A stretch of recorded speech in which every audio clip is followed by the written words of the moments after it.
Fokus membangun masa depanmu. Orang yang tidak punya visi akan kembali ke masa lalu. Orang yang hidup di masa lalu akan sulit maju.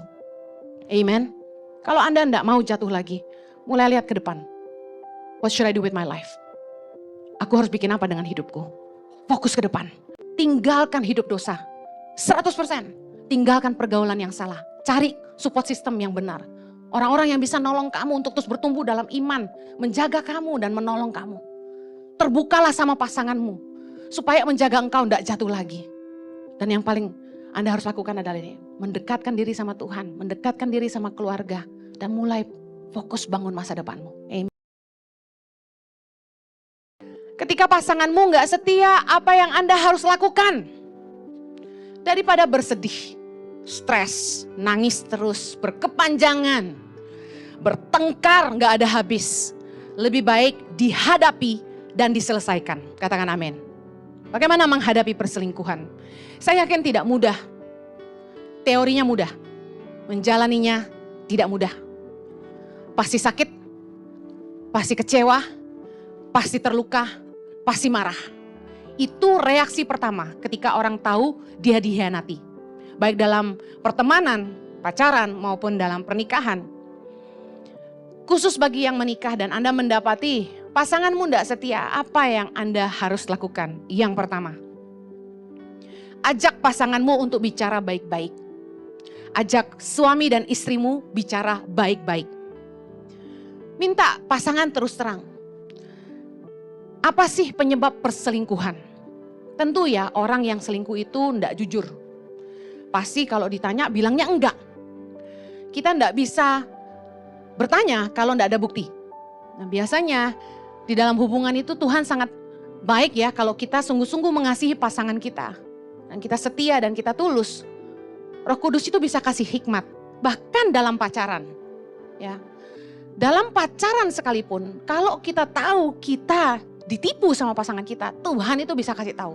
Keren banget Tuhan itu. Tapi bagaimanapun, jujur enggak jujur, kasih tahu. Saya sudah tahu dan lebih baik terus terang. Saling terbuka tentang kekecewaan masing-masing. Tentu gini, kenapa bisa ada perselingkuhan itu banyak penyebabnya. Tapi ajak pasanganmu bicara baik-baik, terbukalah tentang kekecewaan hatinya terhadap Anda. Dan belajar ngerti kesalahan apa yang kita lakukan. Dan belajar mendengar harapan apa yang pasangan kita miliki terhadap kita. Karena orang itu biasanya kalau pasangannya salah, dia selalu merasa benar. Kan dia yang selingkuh, aku enggak gitu ya. Gitu. Padahal harusnya pasangan kita bisa selingkuh pasti ada sebabnya. Dan kita mau dengar kesalahan saya di mana dan harapan kamu untuk saya tuh apa. Saya mau katakan gini, orang itu bisa selingkuh karena punya kesempatan. Tetapi perselingkuhan tidak akan terjadi kalau Anda tidak mau. Yang menikah bilang, saya tidak mau. Meskipun ada kesempatan. Amen. Kita kerja. Tiap hari ketemu orang yang berbeda-beda. Dan biasanya di luar rumah itu yang kita temui lebih indah-indah. Daripada yang di rumah. Makanya ada istilah rumput tetangga lebih hijau. Pada kenyataannya dalam hubungan. Kenapa rumput tetangga kelihatan lebih hijau? Karena kita belum tahu aslinya. Sedangkan pasangan kita sudah tahu aslinya. Nah orang bisa selingkuh itu karena punya kesempatan. Perselingkuhan tidak akan terjadi kalau Anda memilih tidak mau. Kalau ada yang pernah diganggu, Anda tidak respon, tidak akan terjadi perselingkuhan itu. Nah, beberapa penyebab perselingkuhan secara cepat. Pertama, memang karakternya tidak setia. Ada orang yang doyan selingkuh. Yang kedua, karena orang buka celah, nggak jaga hati. Mungkin berawal dari iseng doang. Pacar lama WA direspon. Diajak jalan sama temen cowok atau temen cewek berduaan respon. Buka celah, ya. Kemudian, ketidakharmonisan hubungan dalam rumah tangga yang tidak diselesaikan. Konflik dengan pasangan yang tidak diselesaikan. Hubungan tidak harmonis, wah itu celah ya. Karena ketika orang ketiga nanya, gimana kamu sama suamimu? Gimana kamu sama pacarmu? Gimana sama istrimu? Waduh itu kalau disentil dikit dengan perhatian dan kasih sayang, tumpah tuh langsung. Suamiku ndak pengertian, jual gitu. Suamiku ndak sayang aku, ndak perhatian, ndak pernah nanya aku udah makan atau belum. Kok kedengeran kayak khotbah saya ya? Jadi orang tuh suka curcol sama lawan jenis. Yang notabene itu celah gitu. Makanya counselors, jangan counseling antar lawan jenis. Tapi zaman sekarang, pusing saya ini.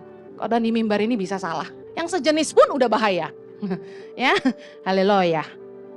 Nah, perselingkuhan bisa terjadi karena tidak keharmonisan dalam rumah tangga. Jadi seolah-olah itu jadi alasan dia selingkuh gitu loh. Nah kemudian, tidak bisa berkomunikasi dengan pasangan kalau ngomong gak nyambung, kalau ngomong ribut. Nah ini celah. Orang selingkuh kenapa? Sama pasangan gak bisa ngobrol, gak nyambung, gak enak. Tapi kalau sama orang ketiga, itu ngomong loh bisa dari pagi sampai pagi. Kuping gak panas, ngecas lagi. Ngobrol tuh bisa gak habis-habis. Tapi kalau sama pasangan kita, say, udah makan? Udah kelar. Mau bahas apa lagi? Segala apa gue udah tahu gitu kan. Tapi kalau ketemu sama orang baru yang menarik gitu loh. Kita tuh ngobrol bisa banyak. Hati-hati. Menemukan kenyamanan di luar itu enggak baik. Tidak dilayani oleh pasangan. Salah satu penyebab perselingkuhan lagi. Ada suami yang satu kali dia ngaku sama saya dia selingkuh. Kenapa? Istrinya enggak pernah melayani dia. Bukan hanya dalam urusan seks, tapi urusan pagi bangun gak pernah disiapin sarapan, kopi gak pernah dibikinkan, gak pernah nawarin apa-apa. Suami sakit juga gak diurus. Ada model istri-istri yang cuek banget sama suami. Sama istri-istri juga yang selingkuh, suami gak perhatian. Gak dilayani oleh pasangan, apalagi sampai kebutuhan biologisnya tidak terpenuhi. Apalagi pasangan yang gak berfungsi sebagai suami, gak cari nafkah, malah istri yang kerja. Ini bahaya. Kemudian penyebab perselingkuhan. Mendapatkan perlakuan yang lebih baik dari orang ketiga. Contoh, di rumah tidak diperlakukan dengan baik, tapi di kantor dilayani dengan baik. Hati-hati loh. Istri-istri maupun suami-suami, saya kasih contoh suami aja. Tadi saya bilang ada suami yang cerita istrinya tidak pernah bikinkan dia kopi. Tapi begitu dia ke kantor, sekretarisnya udah bahenol cantik lagi. Wangi lagi, parfumnya Chanel. Sekali lewat,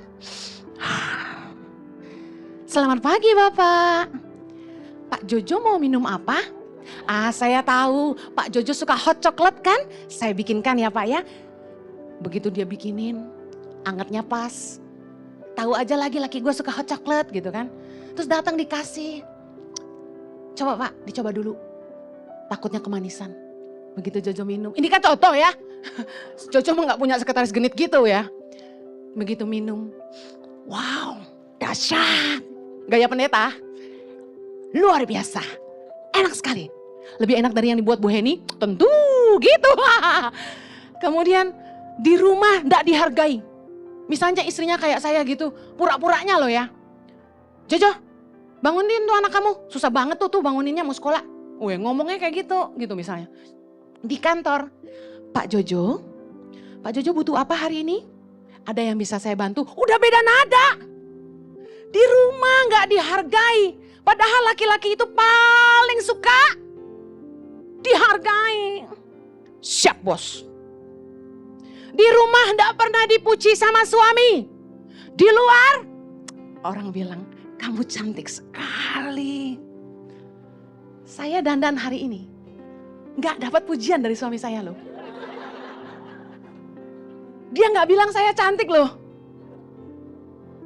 Tapi ketika saya ketemu orang, Bu Heni, ternyata aslinya tinggi. Saya lihat di YouTube pendek. Terus ternyata aslinya lebih cantik. Saya tersipu-sipu, masa? Gitu. Mateng gak loh? Kenapa bahaya ketika kita dapat perlakuan yang lebih baik dari orang ketiga di luar rumah? Karena gini, setiap kita itu punya kebutuhan penerimaan. Kita diterima, kita di welcome. Ada rasa penghargaan yang kita dapat dari orang lain. Rasa dikasihi, dipuji, dan diberi. Bayangin, dia ulang tahun, suaminya gak pernah ngasih apa-apa. Anniversary aku gak dapat apa-apa loh ya. Diungkit lagi. Giliran dia yang ulang tahun, dibeliin jam Cartier. Woi. Gak ada, aku bohong, ini cerita doang. Nanti dipikir beneran. Ini kan saya ilustrasi supaya Anda ngerti ya.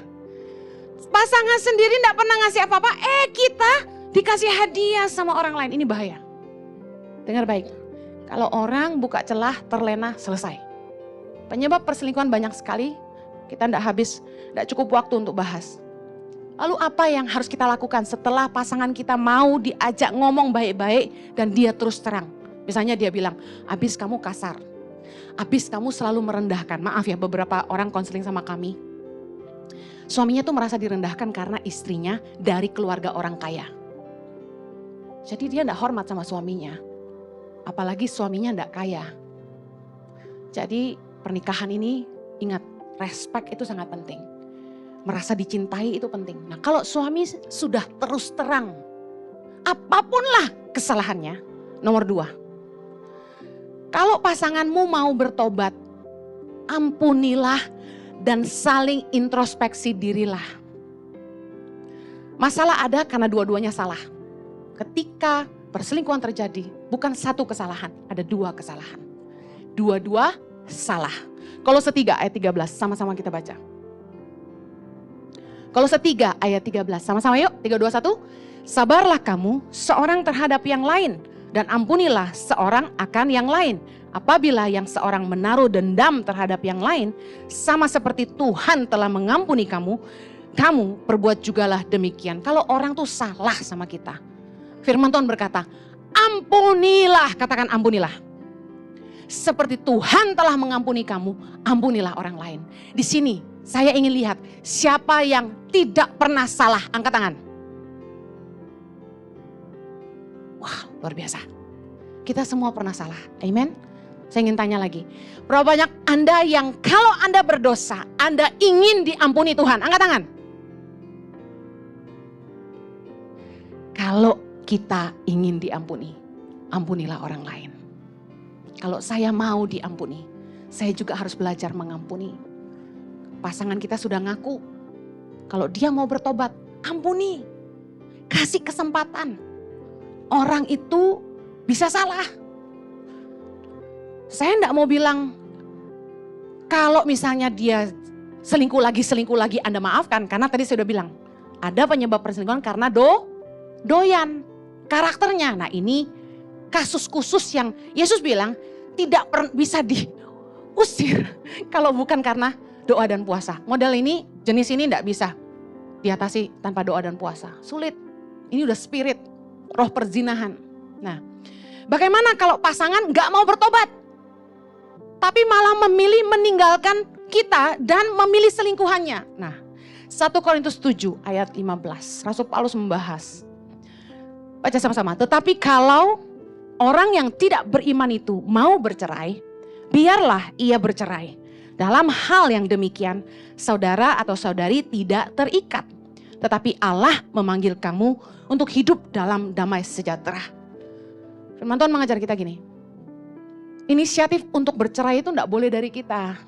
Rasul Paulus sebelumnya bahas, jangan menceraikan pasanganmu yang tidak seiman. Jadi kalau orang ini selingkuh, anggaplah dia enggak takut Tuhan, enggak seiman sama kita. Sama-sama Kristen bisa jadi enggak seiman. Agamanya sama belum tentu seiman. Ada orang yang agamanya doang Kristen tapi dia enggak takut Tuhan, yang paham katakan amin. Nah kalau orang itu yang mau bercerai, kata firman Tuhan, sedaya upaya ya. Harusnya kita pertahankan dulu ya, sebelumnya Rasul Paulus ngajarin itu. Karena kenapa kita harus pertahankan pernikahan kita? Alasannya ini, karena Tuhan membenci perceraian. Yang ngerti katakan amin. Yang kedua, karena Tuhan mau kita mengampuni. Yang mau katakan amin. Nah, tapi kalau orang itu, pasangan kita yang tidak takut Tuhan ini yang memilih untuk bercerai, Rasul Paulus berkata, biarlah ia bercerai. Dalam hal yang demikian saudara atau saudari tidak terikat. Jadi keputusan untuk bercerai bukan dari kita. Kalau dia yang tetap mau ninggalin kita, ya sudah biarkan saja. Namun, kehendak Allah yang sempurna dalam hidup orang percaya adalah tidak ada perceraian. Saya akan tetap memberi saran. Kalau pada akhirnya Anda memilih untuk bercerai, jangan menikah selama suami Anda itu masih hidup. Karena 1 Korintus 7 ayat 39 berkata, istri terikat selama suaminya hidup. Bagi Tuhan, surat perceraian kita secara sipil itu bukan perceraian di hadapan Allah. Kita tidak boleh memisahkan apa yang Tuhan persatukan. Jadi kalau kita bercerai secara surat di mata Tuhan itu udah dosa. Jangan kita ikut berdosa. Saya saran kalau Anda memilih bercerai, jangan nikah lagi sampai mantan pasangan Anda itu meninggal. Yang ketiga, setelah dia mau bertobat dan Anda mengampuni, yang ketiga, untuk sembuh dari luka dan membangun kepercayaan itu butuh waktu. Kadang-kadang mungkin pasanganmu masih trauma, masih tidak bisa percaya. Itu wajar, karena orang terluka. Untuk sembuh dan lupa itu butuh waktu. Lupa sih susah ya, paling enggak untuk sembuh itu butuh waktu. Apalagi untuk membangun kepercayaan yang baru, itu butuh waktu. Tapi keduanya harus berusaha membangun kepercayaan dan menjaga kepercayaan itu. Nah, saya secara cepat akan bagikan untuk pulih dalam hubungan. Yang pertama, mendekatkan diri kepada Tuhan. Kita kalau udah jatuh dalam dosa, pemulihan yang pertama yang harus kita lakukan, bukan konseling, tapi mendekat kepada Tuhan. Yakobus 4 ayat 8, sama-sama yuk. Mendekatlah kepada Allah dan Ia akan mendekat kepadamu. Tahirkanlah tanganmu, hai kamu orang-orang berdosa, dan sucikanlah hatimu, hai kamu yang mendua hati. Kalau Anda hidup dalam dosa, kalau Anda jatuh dalam dosa dan Anda tahu Anda sedang jauh sama Tuhan, Anda hidup jatuh bangun dalam dosa, Anda tahu bahwa Anda salah. Kalau Anda mau pulih, langkah pertama, mendekatlah kepada Allah. Sucikan hatimu, tahirkan tanganmu, berhenti berbuat dosa. Hanya Tuhan yang bisa memulihkan kita. Kehidupan rohani perlu dibangun agar pemulihan itu terjadi. Amen. Roh kita harus pulih. Cuma kedekatan kita sama Tuhan yang bisa membuat kita pulih dari kejatuhan. Ada kasih Tuhan yang akan memampukan kita untuk bangkit.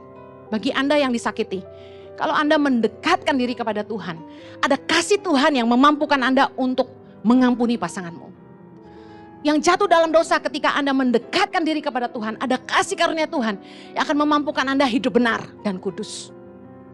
Nah, ini pesan yang penting. Dalam proses pulih, jangan mengungkit kesalahan yang lalu. Ibaratnya gini, jalan lurus jangan bawa spion. Kalau Anda mau kasih kesempatan buat pasangan Anda berubah, jangan terus ingat-ingat dan ungkit-ungkit kesalahannya. Meskipun Anda ingat, jangan diungkit. Berhenti membandingkan. Kalau Anda terus mengungkit-ungkit, yang disakiti juga membandingkan, yang menyakiti juga membandingkan, wah gue salah gak ya ninggalin selingkuhan gue? Itu Anda gak akan pulih.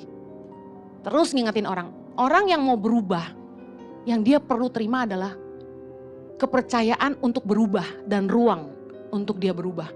Kalau terus diingatkan kesalahannya, dia akan sulit berubah. Dia akan akhirnya putus asa dan merasa gini, kamu tahu gak percaya saya udah berubah? Gitu. Jadi berhenti mengungkit. Nah, yang berikutnya ini paling penting. Kalau ingin pulih dalam hubungan, memperbaiki sikap dan cara komunikasi. Tadi saya pesan, introspeksi diri. Memperbaiki sikap dan cara berkomunikasi. Di dalam 1 Petrus 3, ayat 1 sampai dengan 7. Diajarkan tentang hidup bersama suami istri. Yang intinya adalah gini, istri-istri, balik lagi, tunduklah pada suamimu. Artinya respect your husband. Kalau hubungan mau pulih, kembali kepada kodrat ilahi. Istri-istri harus tunduk sama suaminya. Karena laki-laki itu butuh respect. Kemudian dikatakan firman Tuhan begini. Hai istri-istri, ayat pertama, tunduklah kepada suamimu. Supaya jika ada di antara mereka yang tidak taat kepada firman, mereka juga tanpa perkataan dimenangkan oleh kelakuan istrinya. Jika mereka melihat bagaimana murni dan salehnya hidup istri mereka itu. Sebagai istri yang disakiti, bukannya balas dendam. Tapi kita harusnya memberi teladan. Teladan dalam iman, ajak pasanganmu dekat sama Tuhan. Jangan malah jadi batu sandungan buat dia. Saya pernah nasihat ke salah satu kenalan, saya bilang gini, kalau kamu mau suamimu berubah, bertobat dari cara hidup yang salah, minum, ngedrak, rokok, dan sebagainya, Kamu sendiri harus berubah. Kamu sendiri harus berhenti dengan kebiasaan burukmu. Dua-dua harus berubah. Tanpa perkataan suami dimenangkan oleh karena kelakuan. Ini kan keren banget. Jadi di dalam pernikahan penting ini pulih. Bahwa istri harus tunduk sama suami dan menguasai lidahnya. Bukan yang ngomel terus. Percayalah suami kita gak akan berubah karena omongan kita. Kemarahan itu gak menyelesaikan. Tapi dia akan lihat betapa saleh istrinya. Sabar istrinya. Doain dia. Saya pernah saksikan di khotbah saya. Ada seorang istri yang suaminya selingkuh gak habis-habis 20-an tahun. Dan sekarang suaminya bertobat dan sayang sama dia. Saya gak habis pikir bagaimana ibu ini bisa ngelewatin 20-an tahun. Saya sih gak kuat, tapi Tuhan tahu kemampuan orang masing-masing. Amin. Roh yang lemah lembut, dikatakan gini, perhiasanmu janganlah lahiriah. Nah seringkali kita berpikir, oh supaya suami saya jatuh cinta lagi sama saya masih dandan yang cantik. It's good. Karena kalau sampai selingkuhannya lebih cantik dari kamu, you better be more beautiful. Dandanlah, wangilah. Tapi yang saya dengar baru-baru ini, suaminya selingkuh sama perempuan yang gak lebih cantik dari dia. Let me tell you why. Kadang-kadang yang dicari orang bukan fisiknya. Kenapa dia bisa selingkuh sama perempuan yang enggak jauh lebih cantik? Karena perempuan itu baik. Perempuan itu lembut. Perempuan itu nurut. Perempuan itu sabar. Gak seperti istrinya yang anak orang kaya, kasar sama dia, gak respect sama dia. At the end of the day, kita nikah bukan cuma sama kulit luarnya, tapi sama isi dalamnya. Karakter yang indah, roh yang lemah lembut dan tentram dikatakan firman Tuhan. Yang sangat berharga di mata Allah. Saya pernah khotbah kepada ibu-ibu. Kenapa Simson bisa bertekuk lutut sama Delilah, ini amazing. Karena Delilah adalah perempuan pelacur, maaf. Tapi seorang Simson gagah perkasa yang memang doyan main perempuan. Bisa bertekuk lutut dan jatuh cinta. Why? 3 kali ditemukan Simson tertidur di pangkuan Delilah. Tertidur. Artinya apa? He found comfort. Rasa nyaman. Saya ingin tanya, berapa banyak istri-istri di tempat ini yang bisa kasih rasa nyaman kepada suaminya?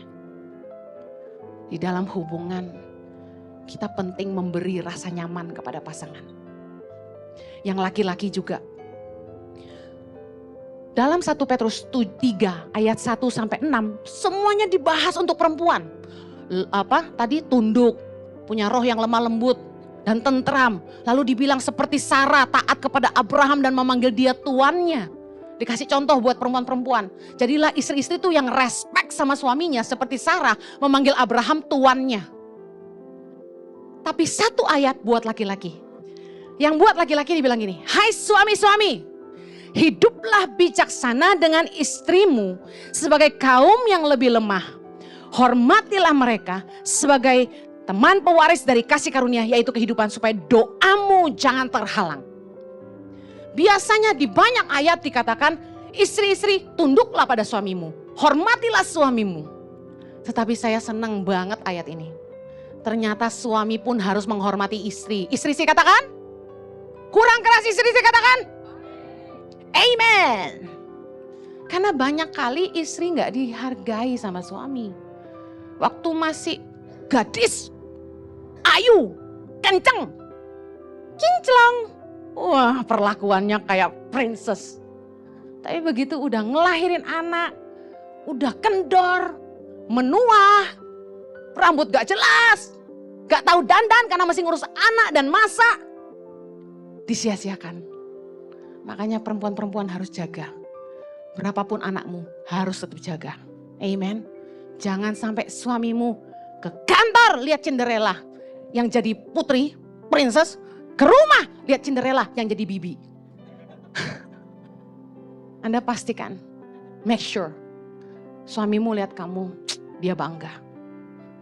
Satu hari ada teman SMA WA saya. Dia bilang gini, ya lumayan lah. Kamu gak malu-maluin buat Jojo, dia bilang gitu. Dalam hatiku, kok gak malu-maluin? Ya bangga toh bojoku. Iya toh? Tapi saya senang dia bilang gitu. Artinya saya gak malu-maluin buat suami saya. Pernahkah Anda berpikir, bangga gak suamimu punya istri kayak kamu? Yang keempat saya masuk. Hindari hal-hal dan pergaulan yang bisa menciptakan kesempatan untuk perselingkuhan. 1 Korintus 5 ayat 11. Yuk kita baca. Tetapi yang kutuliskan kepada kamu ialah supaya kamu jangan bergaul dengan orang yang sekalipun menyebut dirinya saudara adalah orang cabul, kikir, penyembah berhala, pemfitnah, pemabuk atau penipu. Dengan orang yang demikian janganlah kamu sekali-kali makan bersama-sama. Kalau Anda sudah pernah jatuh, yang Anda harus hindari adalah hal-hal dan pergaulan yang bisa menciptakan kesempatan untuk Anda jatuh lagi. Yang mengerti katakan amin. Keluar dari pergaulan yang buruk. Teman-teman yang suka ngajak Anda dugem, jangan kumpul sama mereka lagi. Teman-teman yang suka ngajak Anda ke tempat pijat, teman-teman yang suka forwardin video porno, delete, block, keluarlah dari WhatsApp grup itu. Kita harus tegas. Kalau Anda tidak mau jatuh lagi, jangan cobai diri Anda sendiri. Amen. Hapus, jangan follow, blok Instagram selingkuhanmu.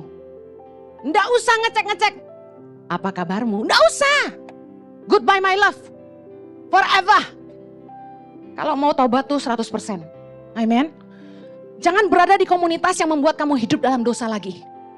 Yesaya 52 ayat 11. Menjauhlah, menjauhlah. Keluarlah dari sana. Janganlah engkau kena kepada yang najis. Keluarlah dari tengah-tengahnya. Sucikanlah dirimu. Hai orang-orang yang mengangkat perkakas rumah Tuhan. Dengan baik.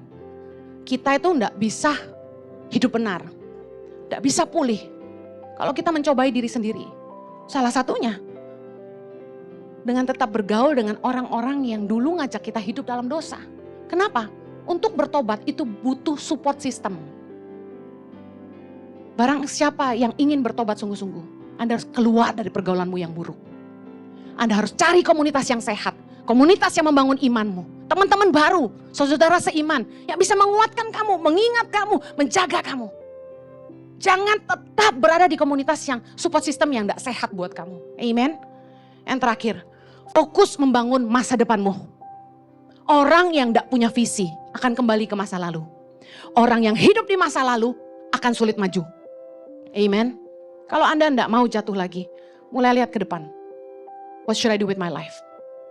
Aku harus bikin apa dengan hidupku? Fokus ke depan. Filipi 3 ayat 13. Saudara, aku sendiri tidak menganggap bahwa aku telah menangkapnya, tetapi ini yang aku lakukan. Aku melupakan apa yang telah di belakangku. Lupakan yang lalu. Dan mengarahkan diri kepada apa yang di hadapanku. Bagi Anda yang mungkin hidup dalam dosa, di luar urusan pernikahan. Anda tahu, Anda harus pulih. Mari datang sama Tuhan, mohon ampun. Mohon kasih karunia-Nya memampukanmu untuk hidup benar. Tinggalkan hidup dosa, 100%. Tinggalkan pergaulan yang salah. Cari support system yang benar. Orang-orang yang bisa nolong kamu untuk terus bertumbuh dalam iman. Menjaga kamu dan menolong kamu. Terbukalah sama pasanganmu. Supaya menjaga engkau tidak jatuh lagi. Dan yang paling Anda harus lakukan adalah ini. Mendekatkan diri sama Tuhan. Mendekatkan diri sama keluarga. Dan mulai fokus bangun masa depanmu. Amen. Supaya kamu tidak perlu jatuh. Katakan kanan kirimu, kamu tidak perlu jatuh. Lupakan yang telah lalu. Dan lihat masa depanmu. Saya berdoa pernikahan Anda dipulihkan. Tidak ada yang selingkuh. Ingat jangan main mata. Yuk yang istri-istri sama suami senggol-senggolan. Jangan buka celah. Langsung dikeplok suaminya ya. Jangan buka celah. Ayo saling setia. Karena Tuhan membenci perceraian. Amen. Yuk kita doa. Bapa di surga. Pulihkanlah pernikahan anak-anakmu. Mampukan mereka untuk setia kepada pasangannya. Tuhan, hamba-Mu berdoa, mohonkan kasih-Mu dicurahkan dalam hati setiap kami. Memampukan kami untuk terus mengampuni pasangan kami. Mengasihi pasangan kami, mengerti pasangan kami, menghargai pasangan kami. Dan menerima pasangan kami. Teman perjuangan kami seumur hidup. Kami mohonkan kasih karunia-Mu. Kiranya darah-Mu menyucikan, menguduskan kami. Mengampuni segala dosa dan pelanggaran kami. Dan membawa kami masuk dalam terang-Mu yang ajaib. Dan hidup dalam rencana-Mu yang sempurna bagi kami. Kasih-Mu memampukan Tuhan. Roh-Mu membimbing kami. Kami menang dalam pergumulan ini. Di dalam nama Yesus. Yang diberkati Tuhan sama-sama katakan amin.